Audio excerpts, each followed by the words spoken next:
Alors, correction de l'exercice de synthèse de fin de chapitre. L'exercice que vous avez reçu. Je commence par la première question. Donc, on a Simon qui pousse un caddie vide de masse M0 égale 17 kg sur un parking incliné d'un angle alpha égale 5 degrés par rapport à l'horizontale.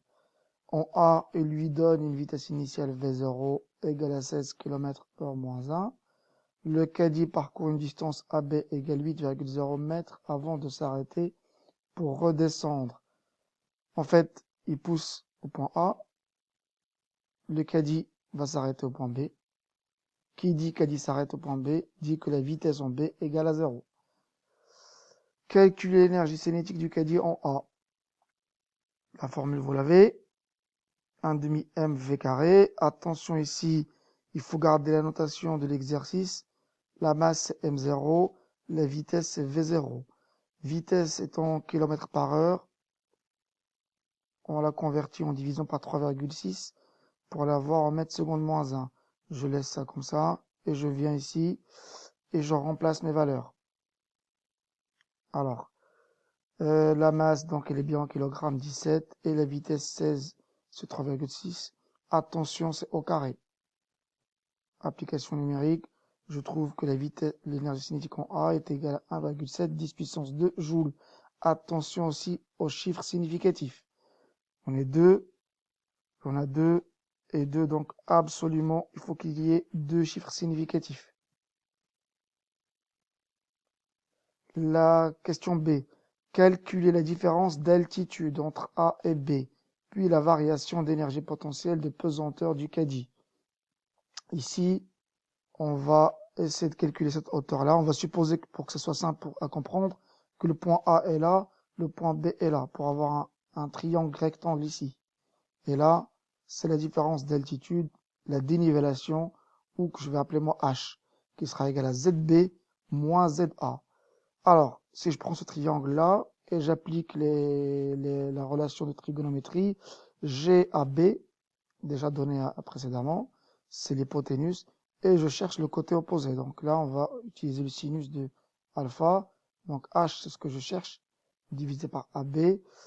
Ça me donne H égale 0,70 mètres. Pareil, attention, chiffre significatif, celui-là ne compte pas, il y en a deux.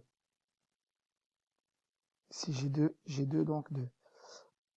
Ici, calculer la variation d'énergie potentielle. Attention, ne pas confondre l'énergie potentielle en un point et la variation d'énergie potentielle.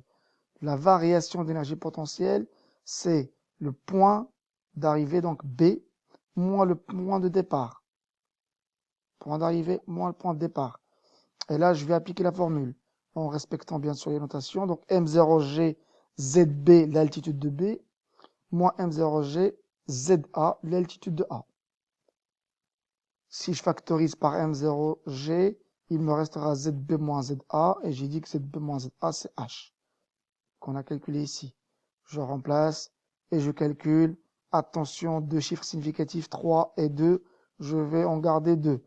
Et là, pareil, la variation d'énergie potentielle, c'est un delta, est égale à 1,2 10 puissance 2 joules. Quand j'ai une variation positive, ça veut dire que le système gagne de l'énergie potentielle. C'est logique, il prend de l'altitude, donc il va gagner de l'énergie potentielle. La question c'est, calculer la variation d'énergie mécanique entre A et B. Pareil ici, l'erreur est là. On n'a pas demandé de calculer l'énergie mécanique en un point, mais plutôt la variation d'énergie mécanique entre deux points. Donc, variation d'énergie mécanique, c'est delta EM égale à l'énergie mécanique au point B moins l'énergie mécanique au point A. J'ai mis ça entre parenthèses bleues. Entre parenthèses bleues, c'est l'énergie mécanique au point B, qui est égale à ECB plus EPPB, moins l'énergie mécanique au point A, qui est ECA plus EPPA. Pourquoi j'ai mis les parenthèses? Parce que j'ai vu des erreurs, on met moins, et on met moins ici, un moins ici, directement, donc c'est pas possible. Vaut mieux séparer. Ici, n'oubliez pas que le caddie, en arrivant au point B, il n'a plus de vitesse. Donc, qui dit vitesse nulle, dit énergie cinétique nulle. Voilà, vitesse en B égale 0, je n'ai plus d'énergie cinétique en B. Je vais essayer de mettre les énergies entre elles. Donc, la potentielle, donc potentiel de pesanteur en B moins potentiel de pesanteur en A, il me restera moins ECA. Ok?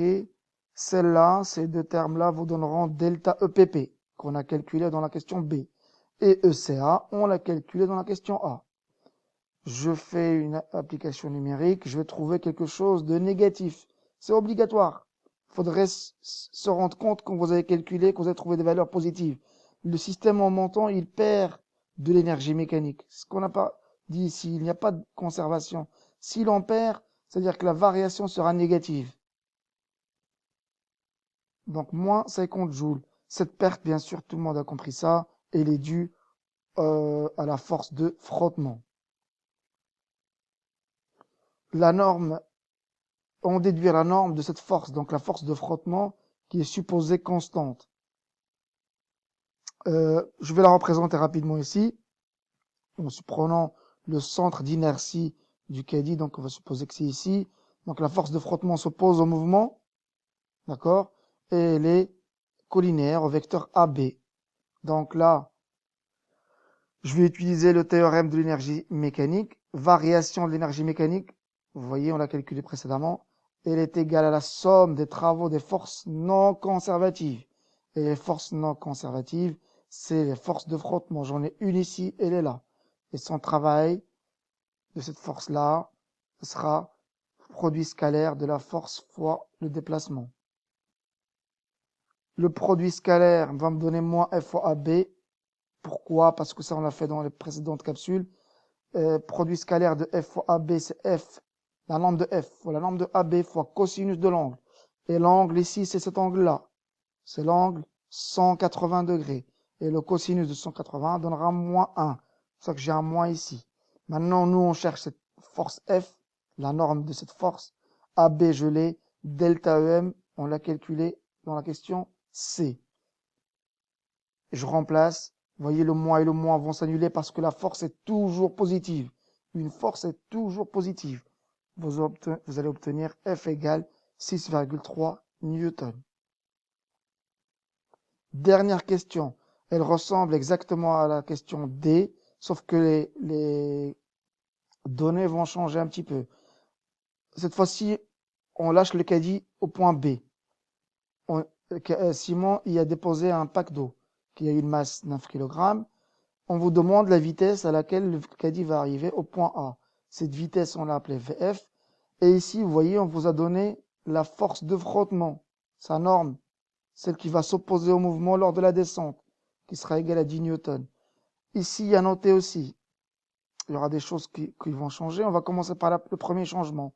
La masse du caddie va changer. Ce sera plus M0, ce sera, je vais l'appeler M. C'est M0 plus M'. M', c'est la masse du pack d'eau. Vous additionnez, ça donne 26 kg. Deuxième chose à garder, c'est que Simon, il lâche le caddie ici, donc il est immobile, c'est-à-dire qu'il n'a pas de vitesse. Donc vitesse en B sera égale 0. Donc l'énergie cinétique en B sera aussi égale 0. L'énergie cinétique en A sera 1 demi M, donc la nouvelle masse, et VF, la vitesse qu'on va chercher, qu'on est en train de chercher au carré. Bon, je vous ai dit d'utiliser le théorème de l'énergie mécanique. Delta EM égale la somme de travaux, cette fois-ci, ce ne sera pas entre A et B, mais entre B et A, des forces non conservatives. Et j'ai dit tout à l'heure qu'il n'y a qu'une force non conservative, c'est la force de frottement. Deuxième chose à faire, à ne pas oublier, c'est que delta EM, c'est encore une variation. Point d'arrivée, c'est A, cette fois-ci, moins le point de départ, c'est le B, et non pas l'inverse. Et ici, il y a une force qui travaille, une force non conservative, c'est le frottement. D'ailleurs, vous avez sa norme. Je vais tout remplacer ici. EMA, c'est ECA plus EPPA, moins EMB, je le mets encore entre parenthèses pour pas me tromper, c'est EC en B plus EPP en B. Et le travail de F, c'est produit scalaire de F fois BA. Ici, ECB, on a dit que c'est nul. On a vu ici parce que la vitesse est nulle ici. Je vais essayer maintenant de calculer delta EPP, c'est-à-dire EPA moins EPPB, parce que je n'aurai pas les mêmes calculs, parce que la masse a changé. Donc, mg, altitude de A moins mg, altitude de B. Je vais factoriser par moins mg, parce que si je factorise par mg, j'aurai mg za moins zb, et nous, on n'a pas za moins zb, on a plutôt zb moins za, parce que le parking n'a pas changé, l'alpha est le même, la distance AB est la même, et nous, on avait calculé dans la question A, zb moins za. C'est pour ça que je me factorise par moins mg, ce qui va me donner moins mg, zb moins za, et zb moins za, c'est h. Vous regardez bien ici que delta EPP sera quelque chose de négatif, c'est logique, parce que le chariot, quand il va descendre, il va perdre de l'altitude. Et quand on perd de l'altitude, on perd de l'énergie potentielle, de pesanteur.